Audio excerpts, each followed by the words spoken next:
g'day. How you going? What do you know? He'll strike a light. Good day. And how you going? Just say g'day, g'day, g'day, and you'll be right. Now we come to the portion of the service before we do our Bible study that we address some end times news and trends that are happening around the world as it relates to Bible prophecy. And as we say each week, things are just continue to escalate and continue to pick up, and amazing some of the different reports that are coming up. And probably 5 years ago, you might get one report here and there, but this is on a daily basis. You're getting 50 to 100 plus different reports that are going on, as we talked about the different filter grids last week. Again, Israel is going to be always the front center of what's going to happen in Bible prophecy. And again, just this last week, there was some other rocket launches that were attacking in Israel. This group that's going on, and this one came out of the Jerusalem Post on Thursday. Salafi group in Gaza claims overnight rocket launches at Israel. So the thing I don't get is why these people, hey, I did it, I claim responsibility. You know, it just does your head in why some of these terrorist groups, they throw these rockets in there and then they say, hey, we did it. You know, anyways, it's just one of those bizarre things. But there was a rocket launch that happened late on Wednesday night, and the Israeli forces then responded in two locations that were part of the Hamas terror group infrastructure in the Gaza Strip. So there was a statement that was made by the group that launched the attack into Israel, saying that we announced our responsibility in targeting the military base with the rockets that was developed by our bravest jihadists that attacked around 11 p.m. The group, which has also clashed with Hamas in Gaza, said that they hoped that the rocket attacks in the south would prompt Israel to retaliate against its rival Hamas. So, and they go on to make this other statement saying, today we're renewing our rocket attacks against the Jewish settlements near the Gaza Strip in order to avoid war against Hamas, whose security forces have recently started arresting the Salafi jihadist. And they say that we believe that this problem will be solved by steering the compass against the Jews, by preventing the negative repercussions of Hamas' oppressive moves against the Salafi group. So again, it was a message that they're trying to send to Israel. They also go on to say this is just one of our attacks, and there's be careful because more will continue. So again, there's, as we mentioned each week, there's always going to be this threat that are people going to attack Israel. On another issue dealing with Israel, this came out of the Brett Bart report on Thursday, how the UK joins Germany and France to condemn Israel as world's only violator of world health, which is shocking. But again, this is the UN agenda to go against Israel. The UN resolution had singled out Israel as the world's only violator of mental, physical, and environmental health. A commission delegation to report on the health conditions of the occupied Palestinian territory and the occupied Syrian Golan. So again, the UK, France, Germany were among 107 other countries that voted for the proposal during the week's gathering at the World Health Organization in Geneva. 8 countries voted against the resolution, 8 abstained, while 50 others were absent from this particular vote.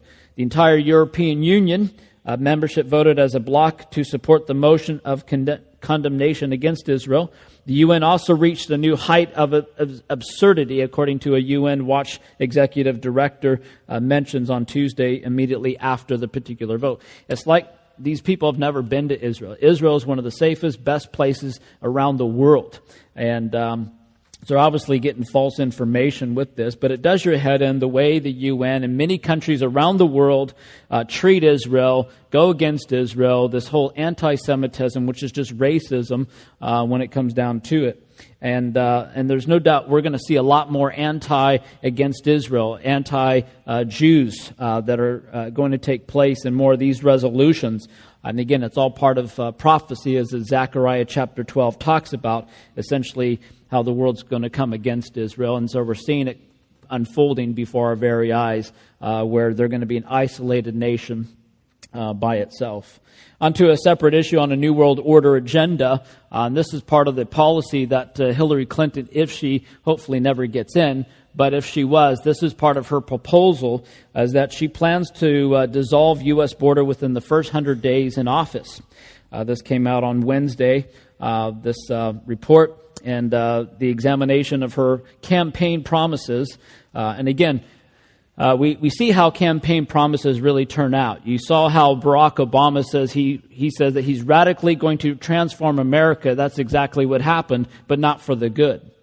But we see with her plan and what she wants to do, she wants to expand unconstitutional executive amnesty. So she wants to just open up the borders. Again, we say that the amnesty within 100 days, where she wants to have this comprehensive immigration reform. Basically, anyone, you take down the borders, forget border control. Just anyone can just come right into these doors. And he also wants to freeze deportations. And by the way, the full amnesty, according to this illegal immigration population, will cost the U.S. taxpayers $6.3 trillion. If we thought that how Barack has increased the national debt, imagine what's going to take place when she opens the borders, if she does get in. But she's going to freeze deportations. She also says that there's no need to secure the border because it's already the most secure border we've ever had. Has she even been down there? Has she even seen the border controls? And she wants to close detention centers. They also want to have Obamacare for illegal aliens, and Obamacare is just a disaster. Anyone who's gone under it and those who, the doctors and know about the Obamacare, it is an absolute disaster. It is the worst thing that's happened to the healthcare system in America. She also wants to have a full path to citizenship. So she's pledged that the federal resources to ensure that millions of more foreign migrants are able to vote in the U.S. elections.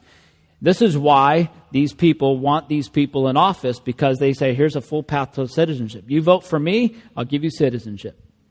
So there's millions of other people around America, that wanting to see this happen. They're wanting to have a borderless world, according to John Kerry. We also mentioned this one on Wednesday in our update. She wants to expand the refugee resettlement. She wants to increase it by 500% coming in with these Syrian refugees coming from Syria. Not Christian refugees, but Muslim refugees. And so we know how disastrous and how bad Obama's administration's been, but Clinton's administration, if she were to get in, is 500% worse than what we've seen the last 8 years. And so we need to keep looking for revival and praying for revival and for Jesus to come back. No person, no politician is going to fix or turn America around. Only Jesus Christ will make that happen. But again, we know how things are going to turn out in the States. On another government issue, and this one originally was reported last year, but it surfaced again this year, how the 50 U.S. states failed to meet global police force use of force standards. So there is this international standard, according to this report, that the U.S. needs to comply by. Many other countries around the world are eventually going to have to comply by this international global police standard that they're going to implement. So the U.S., every state in the U.S. has failed with the international standards on the lethal use of force by law enforcement officers. So it's just, you see this global police, this international, this one world government that's going to be put in place, and this is one of the ways that they're going to monitor it. We also see how disastrous the things are going down in Venezuela, but now what they're doing to keep the control is they're going to mandate fingerprint biometrics for food. So everyone has to get this biometric, this fingerprinting. And this was kind of proposed a few years ago by the president of Venezuela, and it's called the Fingerprints for Food program, by which the socialist government, as reported by the Miami Herald, with it the people can only get minimal foods, medicines, and supplies from the state-owned grocery stores. So you see the control that much more, and eventually, hey, I want I wonder how this will be during the tribulation period, the control that people have. You have to have the fingerprint to get your stuff, the mark of the beast. That brings us to the next report that came out this week on Tuesday about microchipping your children. Could happen sooner rather than later, according to an NBC report. And so again, we don't think twice about having our pets, cat or dog, microchipped. But now they're really trying to push it onto our children so that they can monitor the children where they're at. And one of the situations that popped out, according to a Tampa Bay news affiliate for NBC, said that the experts say that microchipping children is safe and effective, and that Americans eventually will come to accept the process to ensure the kids' safety. One day, the report says that it will become as common as barcodes. And so it kind of sounds the big brother, kicking in there. But the report does feature this mother there that had a special needs child who is prone to trust strangers and has given, a few moments of panic. And the mom says that it will keep her child safe. It's nothing extreme here. So again, we're starting to see this technology. People are more accepting this idea. So the whole idea of the mark of the beast is going to be so readily, hey, it makes sense. This is how we're going to buy or sell our goods, get anything done, keep track of everything. On another technological issue, it was interesting on Thursday out of the Mirror report, instead of rioting to get McDonald's to pay you $15 an hour, get an education and a career because you're causing companies like them to outsource your job to robots.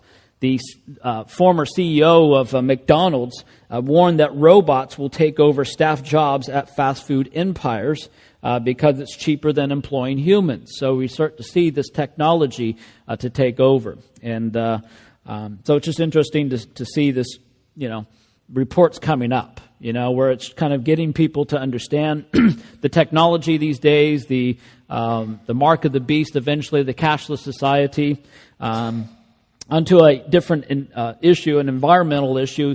Two interesting invasions happened this past week. One was in Batemans Bay, if you read the report, and the invasion of bats in Batemans Bay. Over 100,000 bats had swarmed in there, and making it miserable for the people there. The New South Wales state government says it will commit to $1.8 million to help local council disperse bats, also known as gray-headed flying foxes. So interesting, bizarre stuff happening. And then in the Derby in the UK, there was a lockdown in a suburb due to infestation of hundreds of thousands of flies, that swarmed this area, coming out of a waste management plant. And some of they had to shut down a lot of shops and restaurants during this time. One resident says, how miserable it is just to sleep because they're all over him. One person said that I'm on permanent fly swatting duty all day, but just how miserable it is, but how much worse it's going to be, especially during the tribulation period, when more of these sort of things will be so common. Onto a moral issue. This report came out on the Christian Post with Franklin Graham, and it was a thing that he put on his Facebook page. How Target CEO in denial of stocks tanked $10 billion over transgender bathroom policy. So again, he's in full denial of this whole thing that's playing a key role in all this.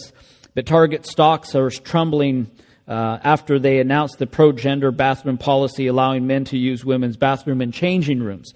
The stock value has fallen 20%, a shareholder value of $10 billion since they began to promote this dangerous policy. And so there's over 1.2 million people have signed a petition against this thing. Hopefully more will end up signing it. But there's an article that goes on to say that while Target continues to explain that the directive is aimed at being inclusive and helping all customers feel welcome, the American Family Association warned that it opens up to a very dangerous situation for women. And there's a lot of videos that are reported with some of the women that are chasing some of these men out. They're just perverts that are going into the women's changing rooms. And this means that a man can simply, if he feels like a woman, he can go in there, and just or in the women's shower rooms, So it's all based on how you feel today and that whole gender fluid issue. There's 11 U.S. states right now, as we mentioned about the proposal that the Obama administration to affect all the school districts, that you have to accept this transgender policy. But 11 states have filed lawsuit challenging this particular directive and calling it just this crazy, massive social experiment. And that several U.S. states have recently enacted laws that limit the rights of transgender people. The Obama administration threatened to withhold federal education funds and aid to those that don't comply with the directive. So if you don't bow down to it, the Obama, they're going to withhold the finances from the schools and from the state. For example, Texas, one of the largest conservative states challenging the directive, could lose $10 billion in educational funds. So they're going to punish the state because they don't bow down to this crazy law. Speaking of crazy, we mentioned it on Wednesday about this bill that was passed in Canada, that if you criticize the gender fluid ideology, you could be thrown in jail for 2 years. If you disagree with it, hey, I don't think it's right for a man to go into a woman's restroom or a shower room, just that statement alone is called hate speech, and you can go to jail for 2 years. That's the direction that Canada has been going in. Crazy to think how this has gotten so twisted, so out of hand, and it's just destroying civilization. Just the stupid idea. And then finally, on apostate issue, the Church of Scotland, highest-ranking law body, has voted to allow its ministers to be same-sex marriages. This report came out of The Guardian. There was an assembly that happened in Edinburgh on Saturday that voted in favor to extend the law that was passed last May that permits ministers to be in same-sex civil partnerships. And so the decision, after years of deliberation, means that the church maintains a traditional view of marriage between a man and a woman, but allows individual congregations to opt out if they wish to appoint a minister or a deacon in a same-sex marriage or civil partnership. That just clearly goes against Scripture. This is all perversion. And a minister needs to be and should be blameless, above reproach, not living in immorality, not living in perversion. And without sounding negative, it's just being realistic. Things are going to get worse and worse. We're just starting to see just the very beginning of the snowball effect that's going to, just get worse and it's the signs of the times before Jesus comes back. So important for us to be informed, stay alert, be ready, be watchful, be diligent there. Keep on abiding in Jesus and keep in His Word. Keep studying the Word of God. It is our final authority for everything that pertains to life and godliness. Amen? And that concludes today's update.